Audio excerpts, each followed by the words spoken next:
It's really not too relevant to the talk, but I'd love to. I mean, I've written a couple of books myself. I love the whole literary agent thing. I'd love to hijack this and Oh, totally. go way over there, but that's not really the purpose of our interview. So we could, Well, whatever you want to talk about is fine with I'll me tell you because what, I, I'd love to set up a second interview sometime for that, just oh, because, I mean, okay. I've published and so many, actually, I'm interviewing, for a separate, about to be launched podcast. I got the domain Doc Talk, and I'm interviewing Oh, other physician authors who write for a physician audience on finance and other topics. And mm-hmm. so, I mean, there's a whole lot of kind of specialty friends that I have in addition to myself, and that whole piece of literary and agency and all that stuff.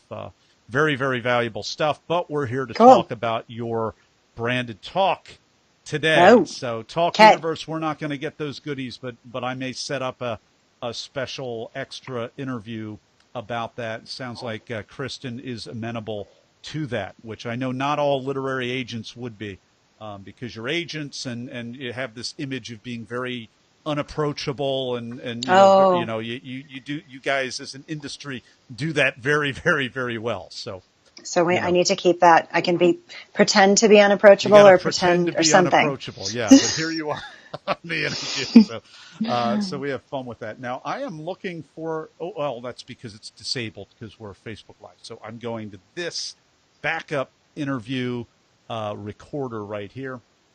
Still settling this out. Oh, and I have to onboard you so that you know for sure what the heck is going on. So KristenMueller.com. If you can, Kristen, if you can give me a 1, 2, 3, 4, 5. 1, 2, 3, 4, 5. We're about even, so that's great. And I'm going to practice your bio. Literary agent and author Kristen Mueller has 30 plus years experience in the personal growth field and 10 plus years experience in publishing. A 3-time TEDx speaker, she has been featured. She has been featured on NPR, ABC, NBC, Fox News, New York Times, Huffington Post, and after her house burned down in 2012, she had a stint on Tiny House Nation. She lives in the mountains of Colorado with her husband, a Rhodesian Ridgeback, and 2 pit bull rescues. Now, I should probably save this for the interview, but I forget the name of is that like a dangling participle or something? You're not married to a Rhodesian I, I Ridgeback. know. I considered the punctuation, but I just decided that I would let people figure that out. We'll figure that out. I I gotta know. I have. think if I put a comma, I think there's, if I, yeah, her husband, comma, a Rhodesian Ridgeback. If I didn't put another comma, yeah, I did definitely thought about that, but I Well, figured I people, just yeah, I I would haven't hope thought. they were smart enough, although one might argue the Rhodesian Ridgeback is my husband, but we won't go there. I mean, it's not like I cross any lines with him. I gotcha. Well, and I can't help but think of my favorite cartoon in the paper. The whole reason I read the paper in the '80s, The Far Side with Gary Larson, as he described little Mary sitting down for lunch with a tomato, a potato, and a little lamb. It just seems like it falls into that whole purview of Yeah, I think it does. It the definitely same does. idiom that I can't remember the I actual know. I name. know. Is it the After a certain Oxford age, we comma? can't remember. Is that what that Yeah, is? The Oxford comma? I think so. I Something like really that. should know that. Yeah, So, and I we would. should have that with the Facebook memes of the Oxford comma and the spirited debate that we're having. All right, Right. so I mostly said that okay. Anything you would fix on that other than the Oxford comma? No, her husband, you could say her husband along with, how about we just throw Along that in? with, okay. Say that. So this is great because this is going on the Facebook Live recording. So that's part of the reason It's I perfect. started because we're a little semi off the script here, or a lot off the script. What did you just tell me to do? Her husband along with a Her Rhode- husband along with, yeah. along with the Rhodesian a Rhodesian Ridgeback and 2 pit bull rescues. Okay. Having fun. Yes. Now, was that 2012? Was that the Waldo fire, or was that something else, or Lower North Fork. Lower North Fork? Okay, so Yeah. 2 days ago, episode 100 dropped, and I brought in my coach, Bob Kittredge, who was a former firefighter, and he might have trained or been on that at the time. He might have trained at the time, but I've interviewed him years and years ago for the Association for Talent Development for a webinar on training. And so he'd be an interesting one to listen to. That just dropped yesterday. Where does he live? He's Where in the was he? Springs. So he's Oh, over, yeah. I guess, I bet a he little was pulled in. Yeah, over the thing. But he and his Yeah. wife, Nancy, have done a ton of coaching Aw. and training Yeah. in the service, and then coaching and training in the service. He's a great person. And there's a lot of great Springs area TEDx alumni that I've brought on the talk, mainly because either I found them or Bob connected me to them. So And what's his last name again? Kittredge. Kittredge. Yeah. Okay. Yeah, I'll look him up. Yeah. So, Big actually, you can fan. listen to him. I actually. You want to go a different direction? Well, I was going to just tell you. You can listen to him. You can look him up. Yeah. You can do both. I've got it in the show I'm a big notes. fan of firefighters, and I did a benefit concert for Wildland Firefighter Foundation with my book launch for my third book, which came out in April, I think, 2 years ago. And so hats off to those who fight our fires. Bob Kittredge, I've said it before, is fire's worst nightmare. Yay, Bob. You go, Bob. Yeah. Look out, fire. I'm going to tag him on this. If he's okay, not tag already, him, please. If he might already be watching. So, all right. So, onboarding, just a summary of that. I hope I remembered to send you the video because half the time I forget. What we're going to do is first couple minutes, I'm going to ask you, take us behind the talk. I'll say a couple of little tee-up tidbits from what I remember the notes I took. And then you're off to the races. Just tell us the story behind the talk. Do not be like the first thing I had to do was apply, and then they accept it.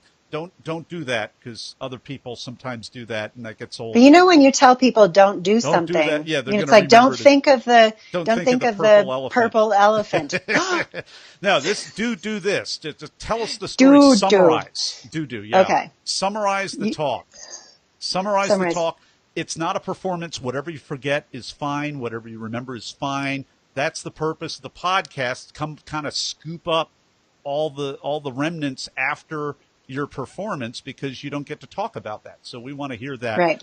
Then we're going to have a conversation. So don't be the expert that just keeps talking and talking and talking. And we can do this. Well, that helps. When you see me going in, at half the time, when you hear that, it's because it's audio only connection, and they can't even see me because they're on their cell phone. So when I come in, so I've been a little bit more assertive as now that I'm over 100 episodes. I interrupt people more. You've earned your right to interrupt. Kind of throw my weight around the podcast a little bit. So we'll have a fun conversation. After that, the blitz round. So those are the either or questions related to the prep and performance of your talk. Then we have the final word of advice. And like I said, it's the fastest 15, 20-minute interview you've had all week. Wow. For sure. Okay. Cool. All right. So we did the bio. We did our levels are about the same. I'm ready to go unless you have any questions, concerns, comments. You go. All right. Good deal. And the title is Forged by Fire, correct? Yes, sir. I remember that, but I don't have that in my little spreadsheet here. Forget. For D and a T makes a big difference. Forged by Fire. When you're talking, hosting, and typing. Yes, that's even bigger than patting your head and rubbing your tummy. You could fly a helicopter for sure. Big implications. All right, so we haven't jumped on yet. Arnold, my buddy, says, "Hey Nathan, hey Arnold." All right, we're gonna jump in here, and we will not. We encourage questions because then Kristen will probably have just a few moments to answer questions. Please do that. Let us know where you're watching from. However, I'm not able to acknowledge the comments in real time, because we're recording the podcast in 3, 2. We are live with Kristen Mueller. Kristen, are you ready to talk? I am ready to talk. Literary agent and author Kristen Mueller has 30-plus years experience in the personal growth field and 10-plus years experience in publishing. A 3-time TEDx speaker, she has been featured on NPR, ABC, NBC, Fox News, The New York Times, Huffington Post, and after her house burned down in 2012, she had a stint on Tiny House Nation. Kristen lives in the mountains of Colorado with her husband, along with a Rhodesian Ridgeback and 2 pit bull rescues. Kristen Mueller, welcome to the talk. Thank you very much. It's really nice to be here. Your talk is called Forged by Fire, and we heard about it in the bio. Now, Talk Universe, do not go up to Kristen and say something like, oh, isn't it wonderful? You have so much less to be connected to. Isn't it wonderful to be don't through say that? Because we found out in her talk that this romanticized idea that all your stuff burns up in a fire and you're somehow freed from all these attachments doesn't really work that way. So please take us behind the talk, Kristen. No, yes. It's so freeing it must be so freeing to not have any stuff, as we literally heard out of the mouth of a friend, a dear friend, I'm sure meaning well, but yes, don't wax eloquent when someone is faced with a loss like that. It's not freeing. It wasn't freeing. Forged by fire is not a pleasant experience. Attempt to put yourself into a burning flame. Just run your finger gently across the top of a candle, and if you go quickly, it might not hurt. But this one was not a quick. It was not a quick flame. It was something that overtook our lives and turned everything upside down. And people also often ask, what's the biggest lesson you got from the fire? And that's another no, I think, because I think the biggest lesson is there isn't a big lesson. There are lots of little lessons, and it's about continuing to walk through fire. And yes, our hides are tougher. We have scars from the burn. We're not the same people that we were before. And it's not something that I would ever ask for again. It's still, and your issues don't just get burned away. Your attachments don't just get burned away. There's piles of paperwork that has to be done when you lose everything, and that's not freeing. So, yes, Forged by Fire is not something I'd wish on even my biggest enemies. Not that I really have any.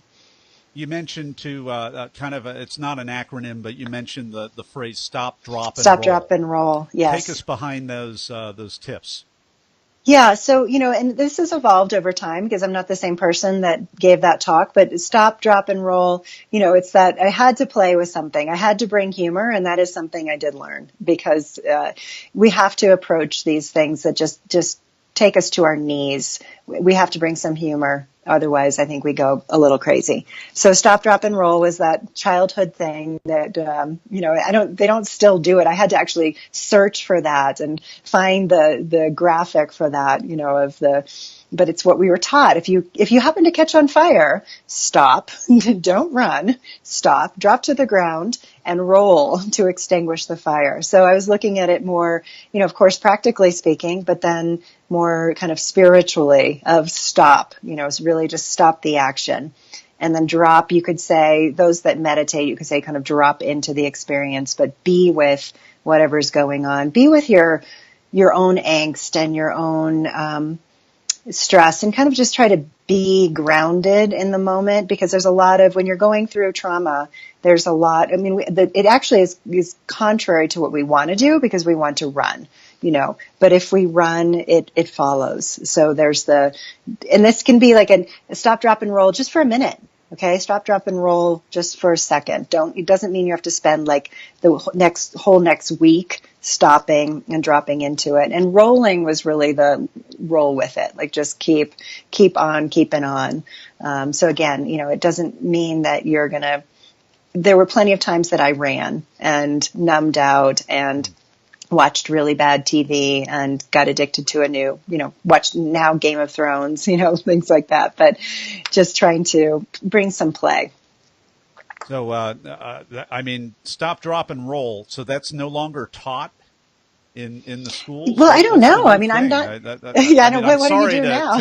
to go there, but that's an interesting piece. Well, I'm not Um, sure it's no longer taught, but it just seems like it's something. I don't know how old you are, but it's definitely something from my yeah, childhood that I don't see so much that that teaching. So it's kind of like Smokey the Bear. Where'd he go? Everything yeah. he What taught happened? was, Or yeah, Mr. Yuck? yeah. I don't know who I that miss is, him. but yeah, I miss Smokey. Well, I think when they phased out duck and cover, maybe that's when they phased in stop, drop, and roll. So Right. Yes. yeah, so I mean, we're having fun with this, but I mean, I remember as a child, I mean, I had several friends whose houses they burned down, and I mean, really have to go through the dislocation aspects, and then the loss of stuff, and the way that just everything has to be pieced together in your life. So, what's your advice for anyone in Talk Universe right now that maybe it's not a fire? Maybe it's not a homelessness or a displacement there, but there's a real there's been a real interruption somewhere. How the stop, drop, and roll. What would you specifically say to them to help get them back on track? Finding the places where you really can stop and drop, and kind of in some of it's dropping all the things you have to do, but finding safe places, safe people Mm. that are your people, where you can really truly unwind and not have to perform and not have to be back in it and in action and producing. Because you may still have to be doing that, but at least if you know that you've got your places where you can just completely lose it. And not, it just, I think our society kind of it rewards the get back into action so quickly. And, we reward people for doing so well. She's doing so well even after her two kids were killed in the car accident. Why is that a good thing that someone's doing so well? But, we just get back to work. We have this fast paced society. So finding the places where you can really stop and I'm not even suggesting stop and feel, just stop and be, just stop and be messy, just stop and be human, stop and express your agony and finding that outlet. Because if you don't, it's going with you anyway. That's the stuff that doesn't just burn away. You're taking it with you and it will suck you dry. It will, my husband processed a lot differently. Because of my background as a therapist and, doing my own work over the years and being a woman and being naturally someone who does talk about my feelings, I did a lot more of that. I wrote and all of that. Whereas my husband, kind of typical male, held a lot more inside, and it actually impacted him in some ways on a, kind of the PTSD symptoms, some ways longer than it impacted me. So you got to find your outlets. You got to find ways to off gas. Well, and this is very fascinating to me because we started the conversation. We're talking about being forged by fire. We're talking about your really unfortunate experience of the fire and having to flee and all of that. So we've morphed from physical safety and physical danger, and your answers are really steering closer to psychological safety, social safety, Yeah. emotional safety is much more important for the long term. Not, after you get past the moments, if you Right. get past the moments of sheer danger, the rest of the long game is emotional safety and psychological safety and all of that. And I guess that Yeah. makes And just, sense.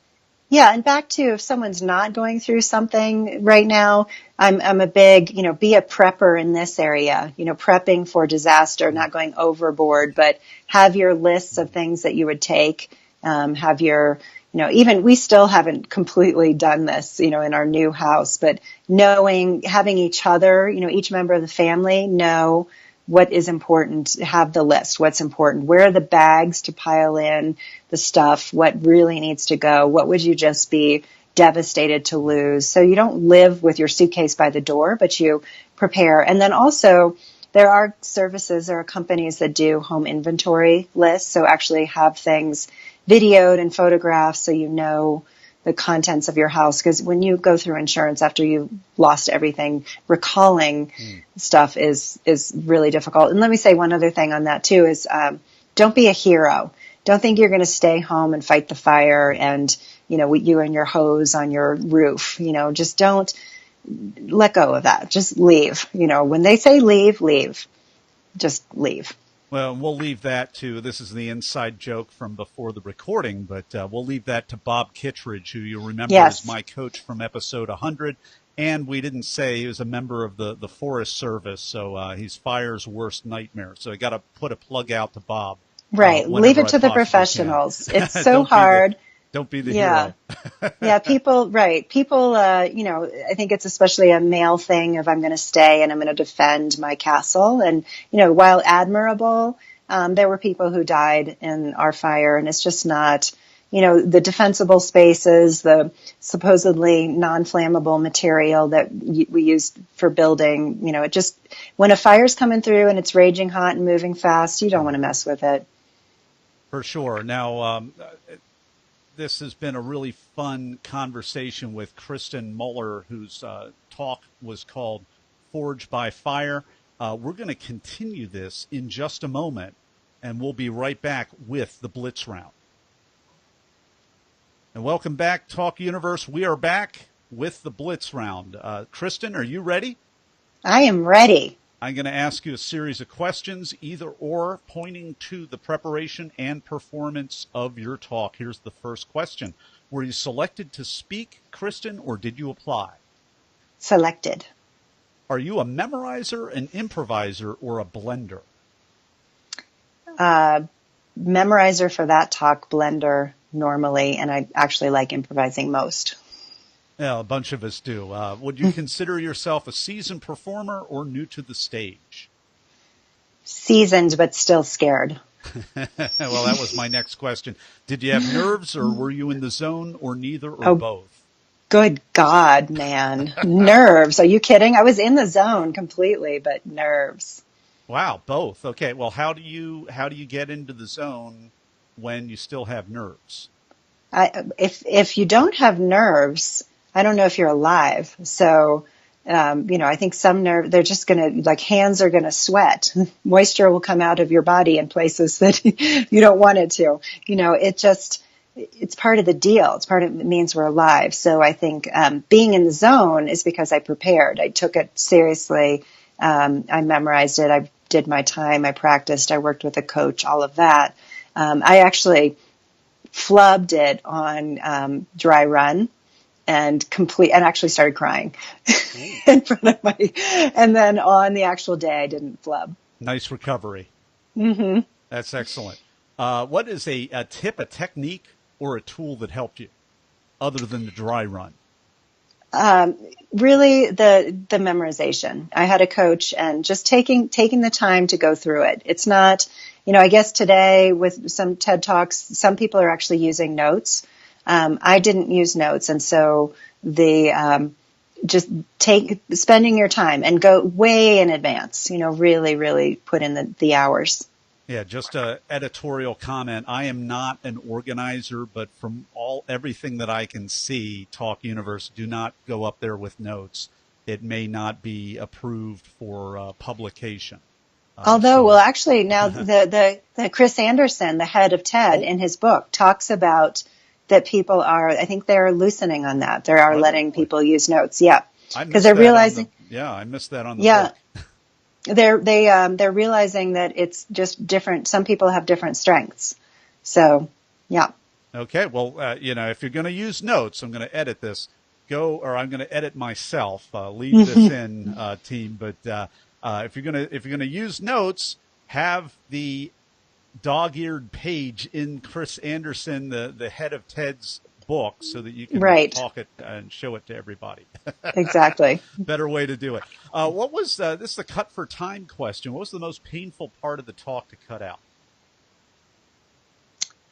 I tend to over-explain, so I think it was just knowing that cutting it down to the bare bones was overall a painful experience, and trusting that was enough. So I tend to put in too much detail all over the place.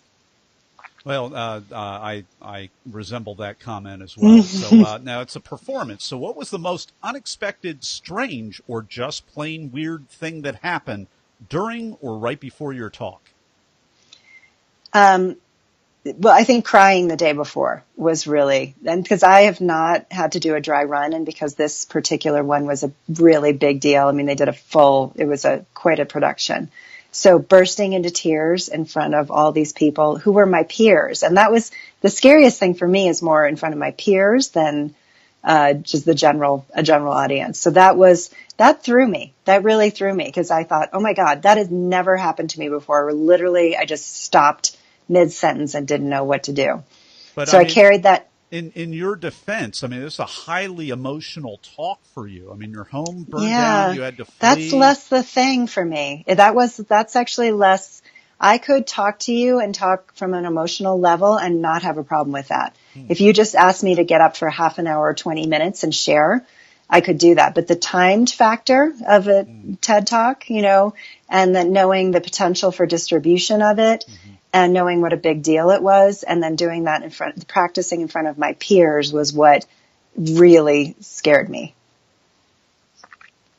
Reminds me, bad joke here, of an '80s band, Tears for Peers, right? Or Tears for For Fears. fears. Yes. Right. All right. Hey, we've been having a fun talk. I've been having a little bit too much fun of a talk with Kristen Mueller. Her talk is called Forged by Fire. And if you want to check out this excellent talk, you can go to our show notes page at bethetalk.com. We'll have a link right there. You just click it and watch. You can also connect with Kristen Mueller at her website, KristenMueller.com. It's spelled, Mueller is spelled Moeller, KristenMueller.com. And in a moment, we'll be back with Kristen for the final word of advice. We're back with Kristen Mueller for the final word of advice for Talk Universe. Told you the final word, the final word of advice. So I'm a big believer in, this is not one word, never, ever, ever, ever, ever give up, no matter what. Just don't freaking give up. Was that was the famous line, graduation speech or line from Churchill, I believe. Yes, and it's Never, just, ever, it's ever. ever, and add a couple more evers if you start to doubt. I think really that could be my final word. Add more evers. Rather than giving up, just add another ever, ever, ever, ever, ever. Kristen Mueller, thanks so much for coming on the talk and sharing your wisdom with Talk Universe today. Thank you. My pleasure. And that's a wrap. I tell you, it went fast. Yeah. Well, and I'm sorry it was so wiggly. Since I wasn't expecting to be on camera, I'm like, it wasn't that bad. And we didn't even get to see my dogs. Oh, yeah. Well, since we're talking dogs, mine walked in. See her tail. Oh. Maybe see her tail right there. She just got 2 teeth pulled out. Oh, yesterday. no. So how old is she? She is almost 11. Oh, And she sweetie. had badly cracked teeth. You'll know this breed. She is part lab, but part Karelian bear dog. Oh my God! So you've heard of Karelian bear dogs being in the woods and the mountains, right?